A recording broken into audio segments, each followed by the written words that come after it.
Sector कौन सी तीन चीजों से बना? सेंटर टू रेडियस और ये आर्क बोलते हैं। ये तीन चीजों के कॉम्बिनेशन से जो आपको एरिया दिख रहा है, जो पार्ट आपको दिख रहा है, उसको बोलते हैं सेक्टर। एक ट्रायंगल जैसा दिख रहा है, ट्रायंगल नहीं है लेकिन ट्रायंगल जैसा। ट्रायंगल में क्या होता है, ये तीसरी लाइन ऐसी आती है ना स्ट्रेट, तो वैसा थोड़ी है, कर्व है वो, उसको आर्क बोलते हैं। तो सेंटर टू रेडाई और आर्क, ठीक है। तो इसमें मेजर सेक्टर और एक माइनर मतलब इसमें भी तो आर्क है, दो रेडियस और ये सेंटर। तो माइनर सेक्टर का नाम कैसे है, क्योंकि इसमें मैं बीच में एक लेटर दे देता हूँ एक्स और इसमें ले देता हूँ वाई। तो माइनर सेक्टर का नाम कौन सा, देखो नाम ऐसा लिखना ओ फिर डैश ए एक्स बी। सेंटर का नाम लिखना पहले कौन सा, ओ, और उसके बाद क्या, ओ के बाद आर्क का नाम ए एक्स बी, या फिर क्या बोल सकते हो ओ डैश बी एक्स ए, या तो ए एक्स बी बोलो या बी एक्स। इन्होंने तो डैश वैश दिया नहीं है ना, इन्होंने डायरेक्ट दिया डैश नहीं, ओ ए एक्स बी और ये क्या है ओ बी एक्स बी, या तो ओ ए एक्स बी बोलो या ओ बी एक्स। ये कौन सा सेक्टर हो गया, माइनर। अब बताओ मेजर सेक्टर कौन सा है, ओ ए वाई, ओ ए देखो ओ ए बी बोलते ना क्लियर नहीं होता, क्यों, ओ ए बी ऐसे भी आ सकते हैं और ओ ए बी ऐसे भी आ सकते हैं, इसलिए बीच का कौन सा लेटर है वो इम्पोर्टेंट है। अगर हम ओ ए एक्स बी कहा तो आप ऐसे आए हो, एक्स इधर है ना, और ओ ए वाई बी कहा तो आप उधर से आए हो। ये ओ ए वाई बी बोलो या फिर ओ बी ठीक है। अब ये है डायमीटर, क्या ये, तो डायमीटर के कारण ऊपर भी क्या हो गया, सेमी सर्कल, और इसका नाम वाई और इसका नाम एक्स। बताओ तो कौन कौन सेमी सर्कल है, एक है ए वाई डी एंड ये दोनों क्या है, सेमी सर्कल, ठीक है ना। लेकिन जैसे ये सेमी सर्कल हो गया, एग्जैक्ट आधा हो गया डायमीटर के कारण, लेकिन अगर थोड़ा भी ये छोटा हो गया, इधर ऐसा हो गया, पहले डायमीटर नहीं रहा, तो बताओ ये आर्क की लेंथ बढ़ जाएगी ना।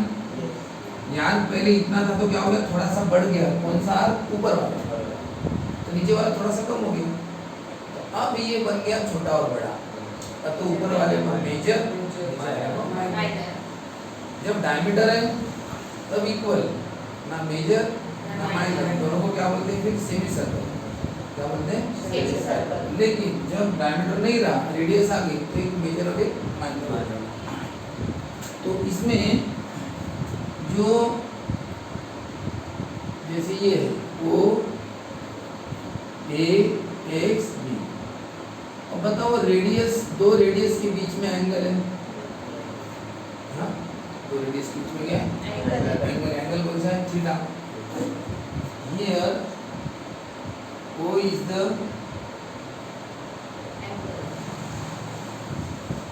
center of the circle। बताओ रेडाई कौन है, ओ ए ओ बी, उसको क्या नाम देंगे, आर, ठीक है ना। सेंट्रल एंगल बोलते हैं उनको, कौन सा एंगल बोलते हैं, सेंट्रल एंगल। सेंट्रल यानी जो सेंटर पे बना है, कहाँ पे बना है वो, सेंटर पे, इसलिए उसको सेंट्रल एंगल बोलते हैं। जैसे ये वाला एंगल बताओ सेंटर पे बना के, ये वाला एक भी एंगल सेंटर पे नहीं बना, लेकिन ये वाला कहाँ पे बना, सेंटर पे। यहाँ पे कोई भी एंगल बनाओगे तो वो सेंट्रल एंगल, तो सेंट्रल एंगल का नाम बताओ, थीटा, ए ओ बी, कितना है वो, थीटा। अब पता है आपको, जो ये एंगल रहता है ना, उतना ही आर्क का भी मेजरमेंट रहता है। आर्क भी हम डिग्री में बोल सकते हैं, आर्क भी कैसे बोल सकते हैं, डिग्री, कि कितने डिग्री का आर्क है।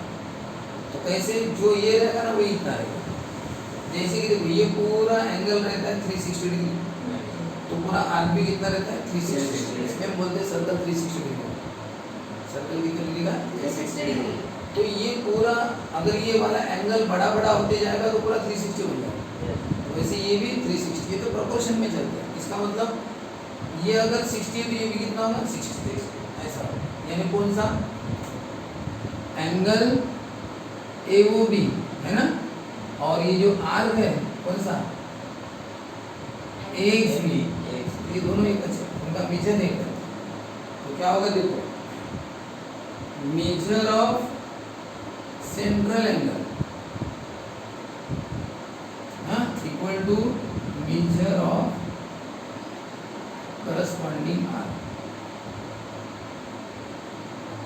और दोनों को क्या बोलना, यानी सेंट्रल एंगल का मेजरमेंट और आर्क का मेजरमेंट एक ही रहता है। दोनों को क्या बोलते हैं, चलो बताओ। सेंट्रल एंगल और आर्क AXB मेजर, दोनों का यानी एंगल का मेजरमेंट भी थीटा और आर्क का मेजरमेंट भी थीटा। अब इसमें जो ये है ना, आर्क को लेंथ की भाषा में भी बोलते हैं। ये आर्क की लेंथ आप गिन सकते हो, तो लेंथ ऑफ आर्क क्या बोलते हैं, लेंथ ऑफ आर्क। तो आर्क कौन सा एक, इसकी लेंथ को क्या बोलेंगे, एल। क्या बोलेंगे, एल। तो बताओ अपने पास क्या क्या है, दो रेडियस है, थीटा है, थीटा ने दो होता है, एंगल का भी और आर्क का भी, और आर्क की लेंथ भी है। तीन लेंथ आर्क और थीटा, इन तीनों का यूज करके हम इसका एरिया निकाल सकते हैं। क्या निकाल सकते हैं, एरिया इसका सेक्टर का, ये सेक्टर का एरिया, सेक्टर का एरिया यानी जो हाईलाइटेड है हुई, ये हो गया इस सेक्टर का एरिया। एरिया ऑफ सेक्टर के फॉर्मूले बने, ठीक है। तो पहले आप इतना हम देखते हैं फॉर्मूलेस।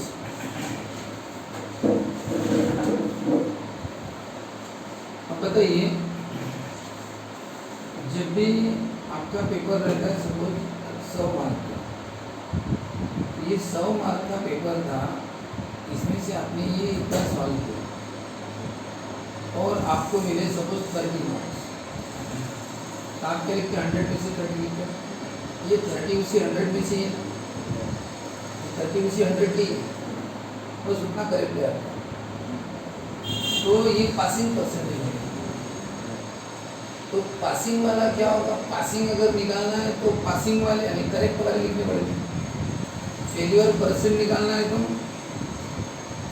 रॉन्ग कितने हुए 70, क्या लिखने पड़ेंगे 70 लिखने पड़ेंगे। 100 में से 70 रॉन्ग, 100 में से 30 पास, ऐसा। तो जो इसका मतलब ये हो गया ना कि टोटल नीचे आएगा, टोटल 100 नीचे, उसके बाद पास और फेल ऊपर, यानी टोटल तो 100 उस पर इफेक्ट नहीं होगा। तो पास का लेगा, फेल के वो सुपर 100। अब बताओ, ये रूम का एरिया, ये नीचे फ्लोर वाला, हाँ क्या हो गया, ये रूम का एरिया, एरिया ऑफ रूम है ना।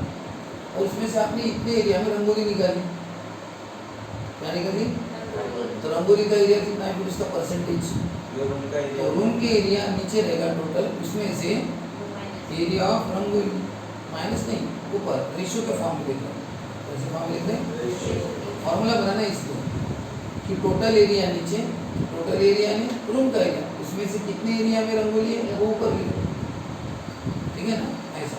तो बताओ, वैसे ही बताओ, ये सर्कल का एरिया हो गया,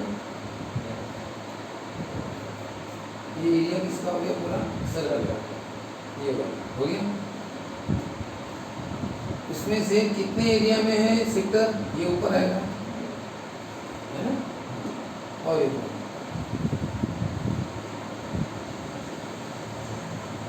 नो, क्या कहा मैंने, एरिया ऑफ सर्कल इज सबसे मेन है ना, मेन पार्ट होल, और उसमें से क्या है, ये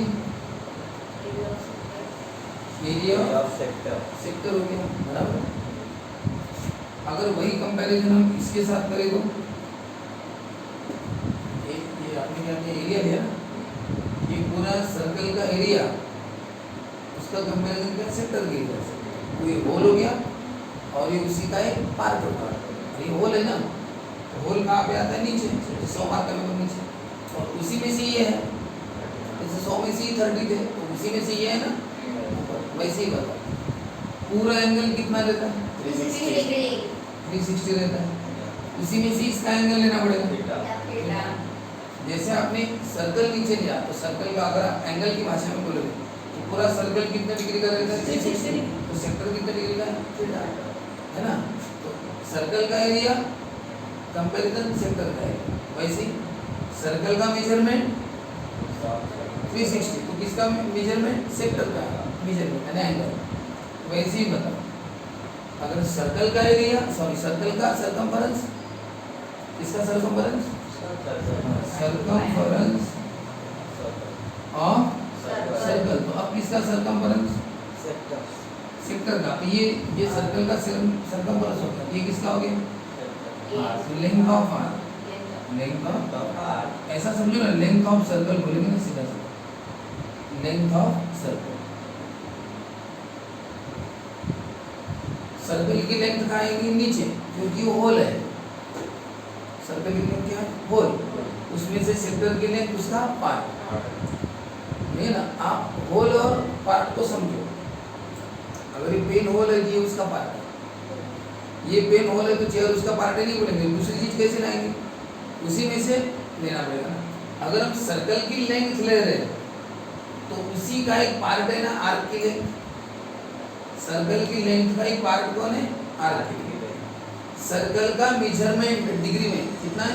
360, तो उसी में से ये एक पार्ट है ना, ये पूरा कितना डिग्री है? 360, उसमें से ये थीटा क्या है? आर्क का। वैसे अगर एरिया की बात करेंगे तो सर्कल का एरिया, एरिया नहीं पूरी जगह, ये किसका एरिया हो गया? सर्कल का। उसी में से ये छोटा सा पार्ट है, इसका एरिया, ठीक है। कोई भी होल नीचे और उसका पार्ट ऊपर, तो बताओ एरिया ऑफ सेक्टर, सर्कल का एरिया क्या है? Theta by 360। Length of arc, length of arc के लिए हम ये लिखते हैं, ये नाम दे दिया, ये ना। लेंथ ऑफ सर्कल क्या है? सर्कल की लेंथ सरकमफेरेंस ना, यानी क्या हो गया? चलो फॉर्मूले बनाए, तो बताओ इन दोनों को अगर लिया तो अलग से नो, नंबर 1 कौन सा? एरिया बाय इक्वल टू, बताओ इसको उधर ले जाओ, इसने डिवाइड किया तो क्या करेगा? ये बन गया तुम्हारा पहला area of sector equal to theta by 360 into pi are square. अब दूसरा, अगर हम लेंथ का निकालें फॉर्मूला तो theta by 360 equal to l by, ये दोनों, उन दोनों को लिया ना आपने, तो बताओ एल का फॉर्मूला क्या बनेगा? ये 2 पाई आर ने डिवाइड किया तो क्या करूं? है ना, ये इधर डिवीजन में तो क्या आ गया? मल्टीप्लाई। तो बताओ एरिया का फॉर्मूला क्या है? Theta by 360 into pi are square, और लेंथ का फॉर्मूला क्या है? Theta by 360 into 2 pi r. Theta by 360 दोनों में, ठीक है। और तीसरा और बना सकते हैं, लेकिन उसका यूज तुम्हारे इसमें दिया नहीं। ये फॉर्मूला एरिया और थीटा का है, एरिया और थीटा का, ये यल और थीटा का एक बचा है, एरिया और यल का। तो वो तीसरा वहाँ पे दिया नहीं है, लेकिन है वो। बताओ area of upon pi are square equal to L upon 2 pi. अब लिखिए और इनको, area of sector equal to L upon 2 pi R into pi are square. ये आर आर कटेगा, पाई पाई कटेगा, तो क्या बचा? एल बाय 2 बचेगा, पाई इनटू, यानी एरिया ऑफ सेक्टर का तीसरा फॉर्मूला क्या है? L by 2 into R. इसमें एरिया ऑफ सेक्टर और यल की बात है, इसमें एरिया ऑफ सेक्टर और थीटा।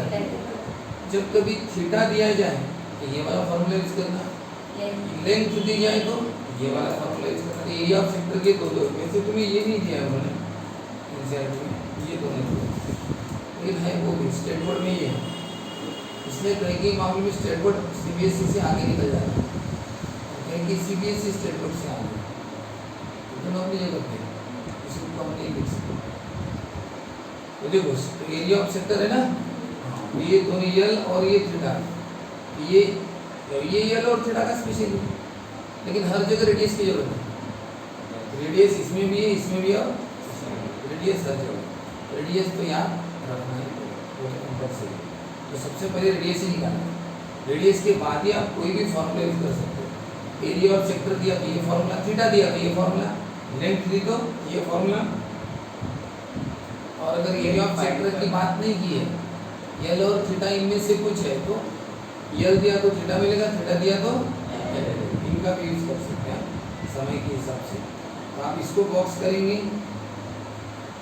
इसको बॉक्स करेंगे और इसको नीचे लिख के बॉक्स करना, यानी इसको एरिया ऑफ सेक्टर नीचे लिखना, इक्वल टू क्या लिखना, L/2R, उसको बॉक्स करना, ठीक है।